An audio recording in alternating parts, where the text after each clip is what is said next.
Since 2010, the world has been in recovery mode, according to the mainstream media. But let's look at the truth and realize that this is absolutely not the case. A recession is coming as the central banks lower interest rates. You came here for the truth, so let me unveil that for you. Of course, I want to describe the fact that the recession is already here, and in many cases it is a depression.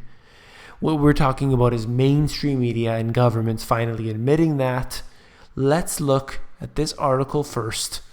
Out of The Guardian, the Bank of England is expected to cut interest rates for the first time since the financial crisis this week and lower its UK growth forecasts by the biggest margin on record. Of course, this is all because of the EU referendum results. At least that's what they're blaming it on.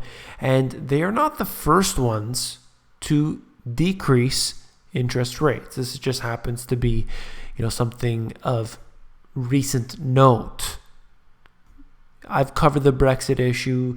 I've covered topics regarding this and how they use their fear-mongering to basically try to get, and this is surface level information, but try to get the UK to stay on board, saying, look, if you leave, it's going to be a disaster, the economy is going to be destroyed, and all of this other madness.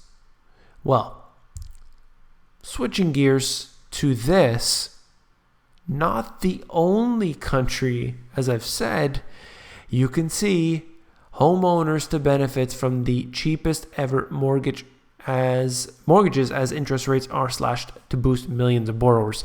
I have another country here, just hang on for a moment, basically showing you the effects of what happened in the UK. As you can see this, that they're going to slash interest rates. As a result, mortgage rates are coming down. Now, what I was saying here is they're not the only country, and that is Australia's central bank cutting interest rates, responding to record low inflation and slowing jobs market, while playing down the risks of fanning housing prices growth. Of course, that's how it always works. Look at Canada, same issue. Australia, just another country to do the same work they're all doing. All the central banks do the exact same thing. They're all playing from the same playbook. Now, this is a UN report, or an article written about a UN report. Meat should be taxed at the wholesale level to raise the price and deter consumption, according to the UN's International Research Panel. They're saying it's going to help with global warming. It's going to save the environment. Regardless of what side of the fence you're on this topic, you cannot tax people to solve a problem. You cannot tax people, their consumption, their habits to solve a problem. It doesn't work like that. It never has and never will. Look at this. As you see, just wanted to briefly mention Google and their drones getting approved or looking to get approved, saying that they're going to testing phases and they want to have drones in the skies for different reasons. This is going to open up the door to all sorts of different drones, military drones, police drones, your neighbor's drones, every type of drone out there, congested skies, causing privacy issues, causing danger issues, and it all happens inch by inch. Then you have this. We're talking about Venezuela. Now we have 12-hour lines for food. A BBC journalist attempted to film the crisis, was stopped and forced by soldiers to delete the footage of a protest outside a supermarket as desperate Venezuelans waited for food. This country is going down. The inflation rates are going up. And we have a lot of panic and chaos, civil unrest occurring at this time.